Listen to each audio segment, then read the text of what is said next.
everyone, it's Erica, and I just wanted to let you know it's been a while since I did an update. I did it way early in the beginning. I was hoping to do a few more, but things have been a little crazy, so I apologize.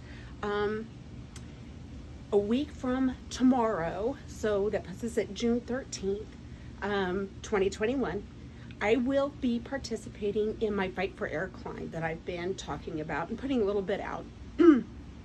I apologize for my voice. Allergies and stuff have kind of taken over, so I apologize, but I'm going to get through this because some exciting things. So first, today I picked up my packet, and I want to let you know on June 13th, I will be doing my climb at 9:30 in the morning, climbing at Children's Mercy Park. I'm really excited to be doing that. And I'm really impressed with the American Lung Association of Kansas and Greater Kansas City. They are taking a lot of precautions with all the COVID stuff going on. So I have no problem adhering to any of their asks for any of this. So wearing a mask where we can while we're around. There's not a lot of mingling. When we start, we do our thing, we follow the route going up and down the stairs, which that'll be very interesting. And when we're done, we leave. So it's gonna be very different than I know that it has in the past, but that's okay.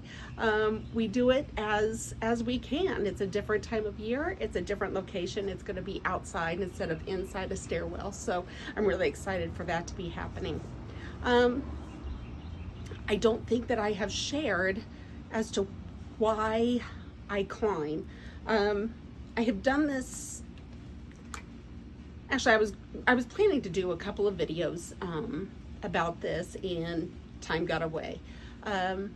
So first, I did it the first time because it was a bucket list item. I wanted to do a stair climb to kind of check off my list. And as I kind of got thinking, it actually became more personal for me. When I was young, my maternal grandfather, my grandpa Casey, actually passed of lung cancer. So going back, he was actually a recovering alcoholic. So he would go to AA meetings back in the day. And at that time, so we're probably talking, as far as I knew, early 70s, or late 70s, early 80s. They would have these meetings, and so my grandfather would go to these, I know. Once in a while he would get up and speak, and I know that we would go and support him. I remember these, and we've even got a couple pictures of when I was very little.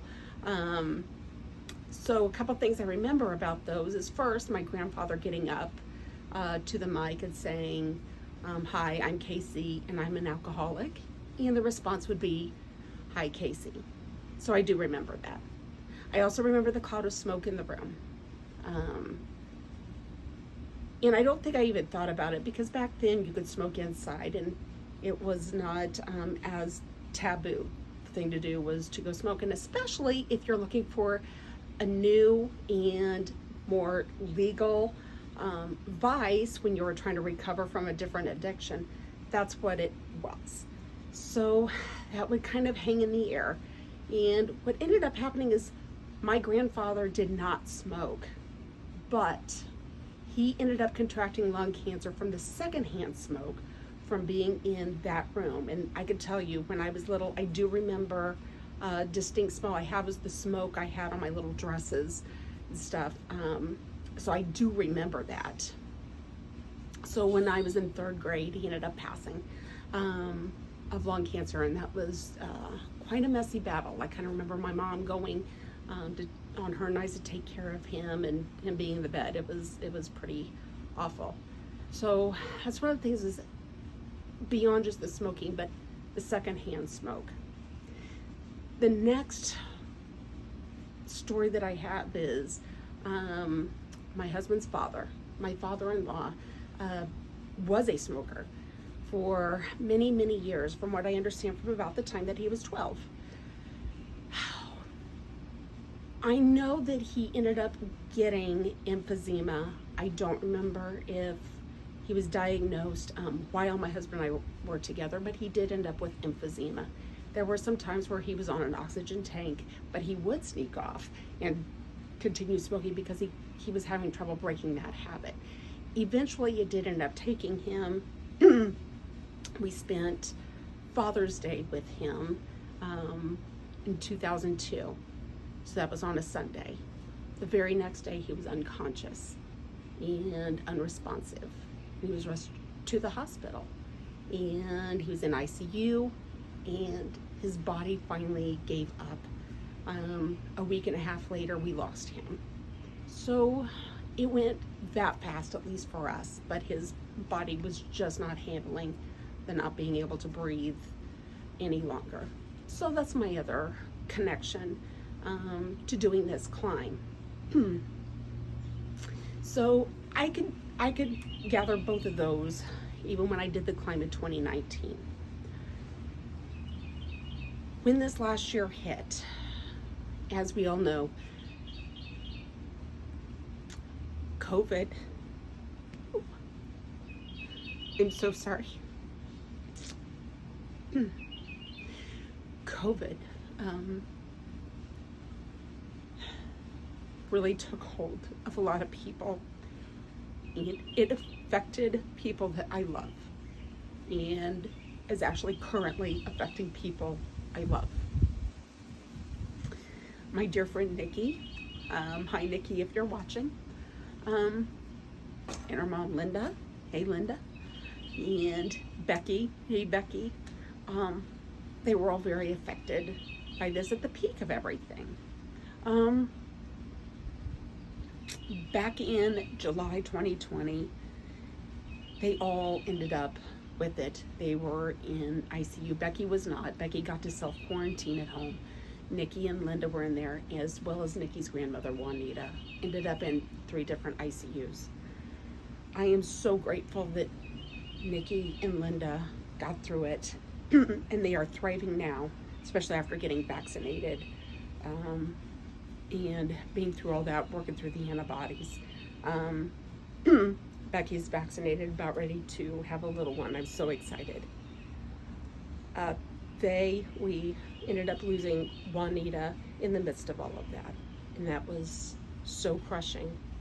I feel like I'm part of that family. They are a second family to me. And it was very hard not being able to attend that funeral because of COVID being so rampant.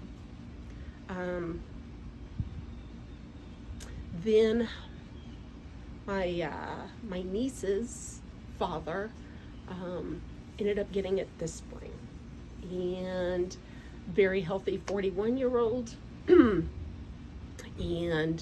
it hit him hard, and it was quite a long fight, and it ended up taking him just weeks before his oldest got married, so he could not walk her down the aisle or do the dance, and did not get to see his youngest graduate high school.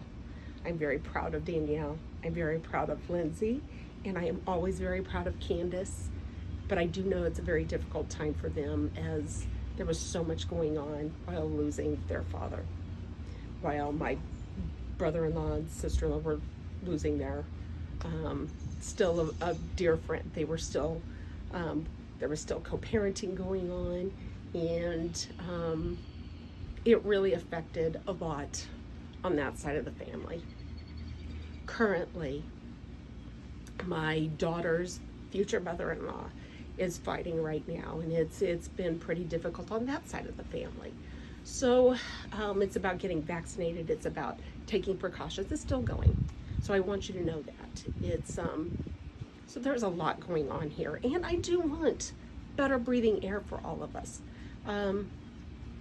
Being such a geek and in so many fandoms, and being part of the con crowd, and helping start the mental health and suicide prevention organization of Cosplay for Hope with my precious friend April, and along with team members Megan and Jen right now. It's important for us that you are here to save the world and keep things going, and your mental health is part of your overall health. And overall health is also your breathing. And I know many suffer from asthma and other conditions that keep them from breathing well. So that's one of the things. There's several things in here because the activity gets us going as well, and gets that blood pumping. And there are so many reasons why this fight for the Fight for Air Climb is important to me, and I want to do it for you. So that leads me to excuse me, those of you who have helped donate. Oh my goodness, you guys, those of you who have donated, thank you so much. And I think I've gotten to everybody to thank them. If I haven't, I still want to do a rundown of those who have. I started out with a $200 or $250 goal to start with, and I hit that in less than 24 hours because of several of you amazing people. So I bumped it up to 500, and I am now beyond that. And I haven't pushed much anymore. But I do want to thank Allison and Christina and John and Brita. I know it was you also, with a very kind donation. Ken, you helped me out, and I appreciate that very much. Michael, always thank you. And Rebecca, that's such a big deal, I know, for all of you. And there was an anonymous donation, and all I could tell you, I don't know the exact amount, but I could tell you it was sizable. Thank you to whoever that was. Because of that, I have already exceeded my goal by $50. So I'm at $550. So I want to lay something down to you.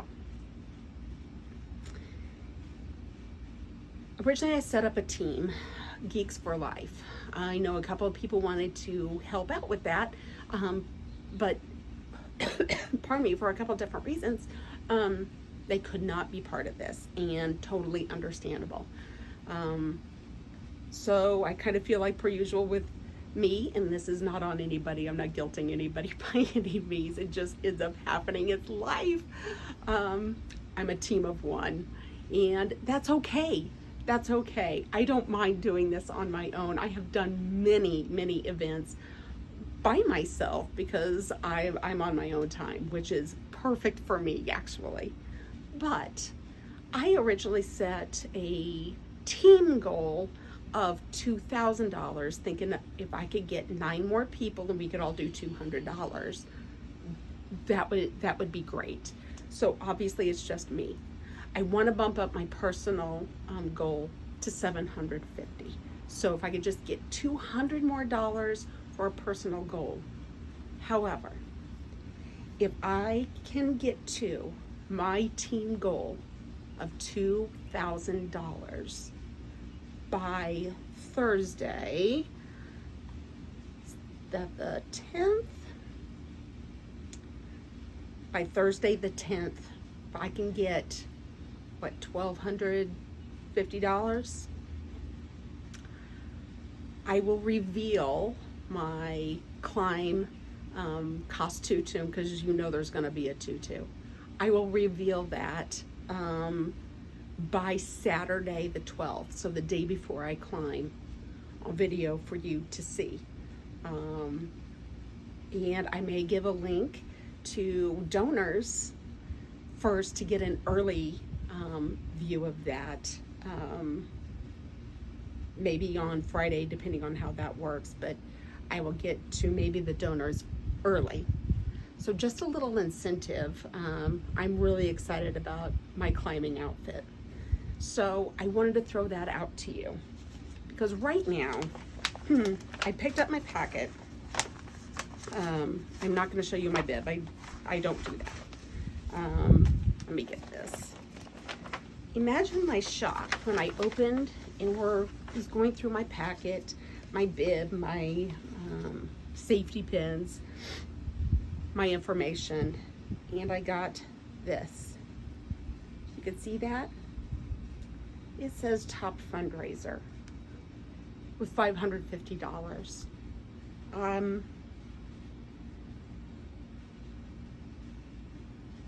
It's pretty choked up to get this, and I could not have done it without you all, and because you did not have to.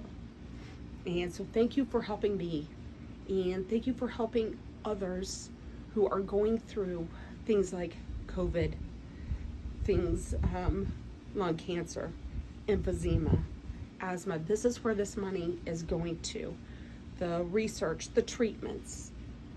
You can look on the American Lung Association website and look at what all the funds go to.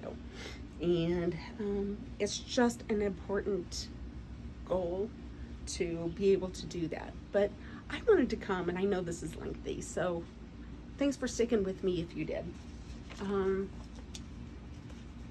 But 9:30, June 13th, I will be climbing for all of you, for those that I have lost, for those who are fighting. I'm doing this, and I am so excited to be able to be back up and doing this. So thank you very much, and thank you to my donors, and let's see if I can get an early reveal. Let's see what happens, shall we? Okay, thank you. Love every one of you, and have a great day.